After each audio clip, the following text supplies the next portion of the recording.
From the 2020 budget for the town of Sullivan's Island, to coyotes, to public safety, to Joe Cunningham serving as the first congressional district congressman, I speak exclusively with Sullivan's Island Town Mayor Pat O'Neill for a special edition of Quintin's Close-Ups. And be sure to download the free Quintin's Close-Ups app in your Apple or Google Play stores. Listen to this interview later on iHeartRadio, and be sure to subscribe to my YouTube channel. Mayor Pat O'Neill, it's so good to meet you. Thank you. Nice to meet you. Nice to be here. Oh, likewise. Obviously, we were just talking off camera about the Cooper River Bridge run, and I know that you ran most of them. I've done it for 15 years. Yeah. When you look back at the first bridge run to now, what plays in your mind? Oh, it was so much different. I mean, this is the first time they ever attempted anything like that in Charleston. It took an act of the General Assembly to allow the DOT to shut down the old bridge, the Grace Bridge. And so we ran over that. It started then around Patriots Point, and it wound up near the battery. And I think we just had a few hundred people in it that day. I was new to running, and I mean, I was not dressed for it particularly, just some kind of raggedy shorts and a raggedy polo shirt or something. So, but that was, I seem to recall, it was pretty hot that day. And I've been fortunate enough to participate in most of them since then, getting slower every year. But it's always fun. It's turned into just a huge social event. Yes. At this point. It's a great event for the community to promote health and activity. And you see lots and lots of people out there. It's a great example, particularly given what I do for a living at MUSC with Weight Management Center. It's a great example that people can enjoy activity and enjoy exercise in a variety of sizes and shapes and weights. And, you know, obviously it was so foggy up here in the morning. Yeah, I mean, great. I wasn't sure if I was going to heaven or I loved it, actually. I realized once I got up on the bridge, and there seemed to be a slight reduction in the grade going up from Mount Pleasant before I got to the cables. Right. But I realized at that point it didn't feel like I was going uphill. And I thought about it and looked around, and I realized I could not see very far off ahead. Right. So I couldn't see what the road was doing. I couldn't see how far I had to go. That was good. And I had no reference because you couldn't see on either side of the bridge or below. So it really didn't feel like I was going uphill. I think I'd like to order a fog every year. That's right. And obviously, I got to go next door, obviously, to Sullivan's Island, because I know you sent the newsletter out basically to the residents of the town.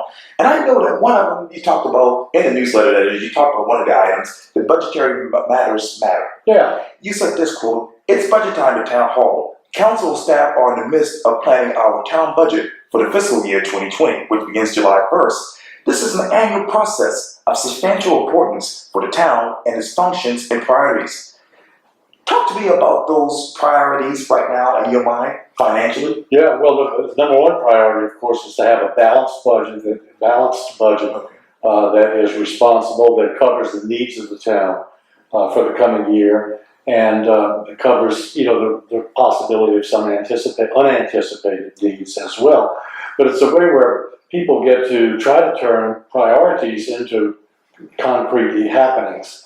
Implementation of priorities. So if we don't have the money to do something, we're not going to do it. And so this is where we have to sift through all the different priorities the different members of council might have. And these are not pet projects, but rather different people will have different views about what town projects should take priority over which other ones. So we had actually a little under 2 hours of a budget workshop yesterday, the day before we recorded this.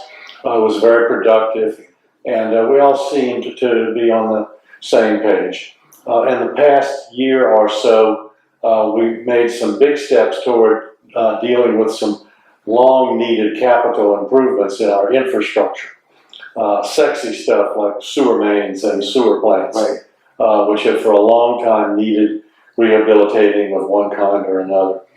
So we're fortunate enough to issue some bonds to pay for the rehabilitation and modernization of our wastewater treatment plant, as well as the collection system, a lot of the mains that lead to that. We also have money in there for some other capital projects as well. So it's going to be a busy year going forward. People are already seeing activity on the streets as we address some of long-standing problems that we have had with our sewer collection system. And that's an issue that turns out just about all municipalities with old systems have. It's what they call I&I, for infiltration and inflow. And it's basically where water from flooding on the streets, it gets in through the manhole covers and also cracks in the pipes. And you don't get a sewer leak out of the pipe. What you get is the pressure from the water in the ground. The water gets pushed into the pipes. So as a result, on a rainy day, our wastewater plant will treat nearly 3 times as much water as we sell. So if you think about it as a semi-closed system, really the only water that we should be seeing at the sewer plant is water that we've sold. That comes out of taps and bathtubs, shower heads and toilets and things like that. Plus a little bit of beer here and there. But we're treating 3 times as much. So we're treating more rainwater than we are sewer water. But it still has to all go through the same plant. So we're trying to reduce that infiltration and inflow. How much rainwater are we talking when you think of Sullivan's Island? We get a lot of rain just like Charleston does. The same amount. And if it's a slight rain, it doesn't make much difference. But if it's enough rain to start raising the water table, it's enough rain to where some of the streets get a little bit flooding, as we do here in the Low Country, then it can go through the manhole covers and get into the system sometimes. And how much? Ordinarily, it's not a threat to health. Okay. I want to stress that. Okay. But it's a strain on the treatment plant. And what is the percentage of other waters coming in from that system in your mind? Well, we wind up getting 3 times as much water as we sell. So that means that 2/3 of the water we're treating comes from elsewhere. And when you go back and look at when you talked about the bonds, how much bonds are we talking here? I don't remember the exact number. It was we're near between $18 and $20 million. It's a big chunk of money to take on for a town our size with about 1,900 people. But we had to do the work. This was a way to do it where we could get economical financing at a time when interest rates were very, very low. And we were scrutinized by the ratings agencies that you always hear about, Moody's and Standard & Poor's. And we got the second best possible credit rating for these bonds that a municipality can get.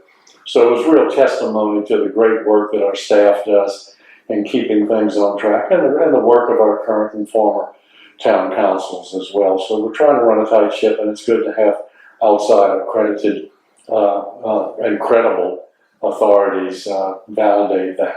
And when you talk about outside accreditation, what are you talking about? Well, I mean these agencies, Moody's and Standard & Poor's, that what they do is they rate creditworthiness of institutions, be it businesses or governments. And what firm are you guys using?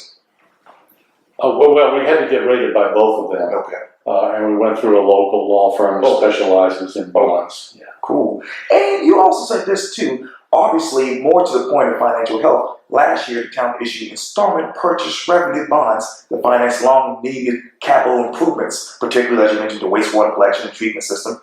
How's that going? How's that what? How's that going in your mind? Well, we got the money. Yeah. We issued the bonds. They were heavily subscribed, which means there was a lot of demand for them.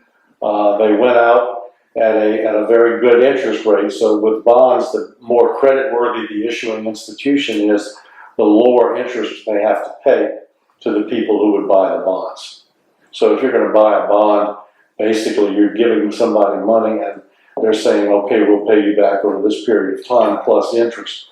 And you're going to charge a lot more interest for somebody you're lending money to if you're a little concerned about their ability to pay. In our case, there was no concern like that. And so we were able to issue bonds where we're obligated to pay a very low interest rate. And you talked earlier about former town council members. What is your relationship like with the current town council? I think we've got a very, very good group on town council now. We've got people who work well together. I think everybody on council is there because they want to look out for the town. They want to do what's best for the town. And so I've really enjoyed the opportunity to work with everybody on council. I've been working with them from as little as 2 years to 4 years or 8 or 10 years, I think, in one case. Wow. So it's a good group of people. You know, They take it seriously. seriously too, yeah. You know, I interviewed Jimmy Carroll, the mayor of Isle Palms, Yes. just 3 weeks ago. Yes. I know some of the biggest issues he had was really with coyotes. What is that like in your mind on Sullivan's Island? We had coyotes. We had coyotes as an issue early, a number of years ago, when they first started appearing. And you need to understand that coyotes are in nearly every state in the union. And you can go on YouTube. There's videos of coyotes on the New York subway, and the streets of Chicago, elsewhere in New York, in Central Park, Wow. and not just out on the island communities. But we did have coyotes that are seen. We still have people report seeing them. I'll see them occasionally.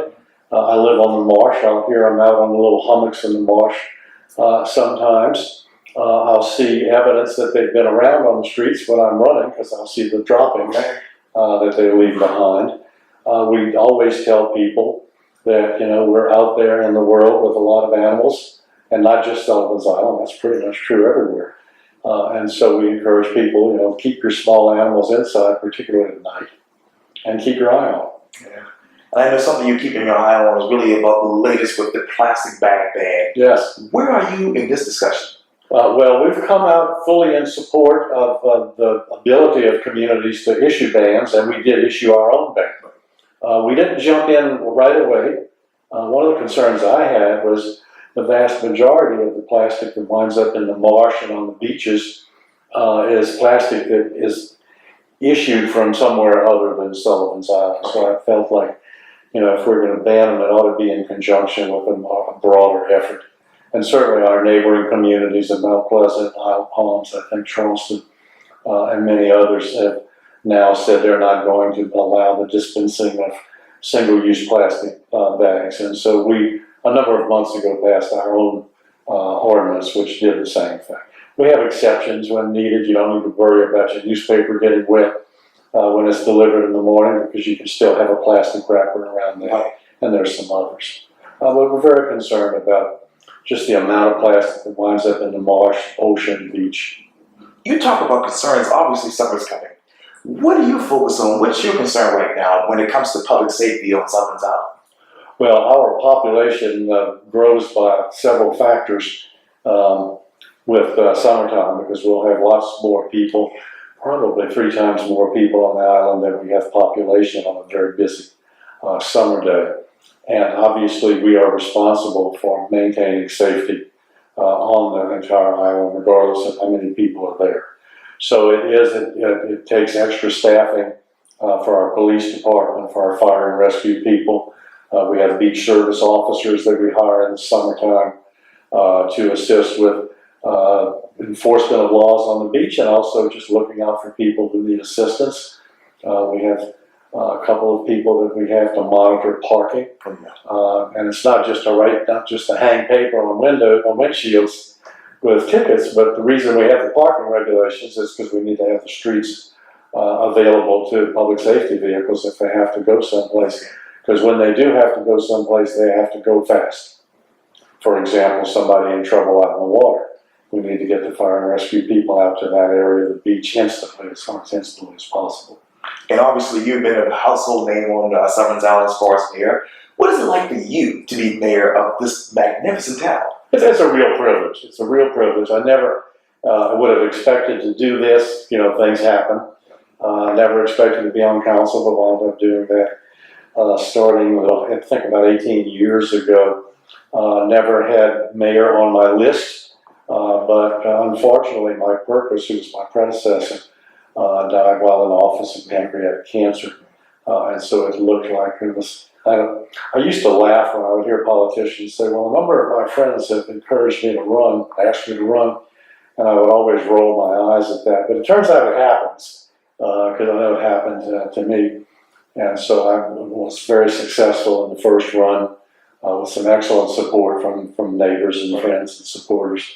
And then fortunately was unopposed 2 years ago when I ran for re-election at the end of that term. Right. And having been now in 6 elections on the island, unopposed in one of them. I'm here to tell you, unopposed is the way to go. Naturally, to some people. Yeah. Joe Cunningham, obviously, he's the new congressman for the District 1's area. What is it like to see him in that position now? That's great. It's going to be it's going to be very rewarding and gratifying to watch him as he grows into that position. He came in, I think, with some excellent credentials, his ocean science background, his environmental concerns, his legal training as a lawyer, and his real interest in trying to serve the entire Low Country more than a political party. And looking at the way things are in D.C. these days, I don't think anybody would argue with the statement that we need more people who are representing their constituents rather than representing their party bosses. And obviously, he was notable for saying, hey, no to drilling, offshore drilling. Absolutely. Where should that discussion go next in your mind? We need to get the General Assembly on board, and we need to get the federal government on board, because the federal government is, as we speak, trying to issue permits for seismic testing to locate oil and gas reserves, if there are any out there. Okay. And at the same time, as we speak, the General Assembly is sitting on some bills that might facilitate in starting to have offshore drilling and testing, or might stop communities from permitting the use of anything in any space in their communities for the infrastructure that would be necessary. And that might be pipelines, it might be shipyards, it might be industrial yards where you're building components for rigs, it might be storage yards. That's one thing that Senator Chip Campson was the first person to really talk about as the risk with offshore drilling. There's a really good chance that there could be a spill. In any given year, it's a low chance, but you add up a number of years cumulatively, and more rigs, you have more and more opportunities for oil spills. And that could do immense damage and wreck our tourism economy on the coast. But the thing that is a certainty is that those rigs out there don't just get plopped down there and kind of exist by themselves. You have to have a lot of onshore support, and I'm not sure where you would put that. It's necessary to keep the rigs running to have that support, but it's not the sort of thing you want to put in Condé Nast if you're trying to remain a popular tourist destination. And in fact, if you wanted to see an example of that, if you go to Google Earth and Google Port Fourchon, Louisiana, Fourchon. Right. I'm from down in South Louisiana originally. And Port Fourchon is this area that's about the size of Sullivan's Island. It's been created in the marsh there, very close to the edge of the marsh in the Gulf, and it's purely onshore support for a lot of the rigs in the Gulf. And it's necessary for that enterprise. But you look around at that and look around here and say, where do you want to put that in coastal South Carolina? And you're not putting it in Sullivan's Island, that's for sure. So that's the other piece of this that people need to keep in mind. But the fact that the coastal counties, the coastal communities are united in opposing offshore drilling and testing does not mean that the rest of the state is there yet. They need to be there. So it's being debated right now in General Assembly. Yeah. Well, Sullivan's Island Mayor Pat O'Neill, thank you so much for your time. I really, really appreciate it. Thank you. It's been a pleasure. Likewise. Yes, sir.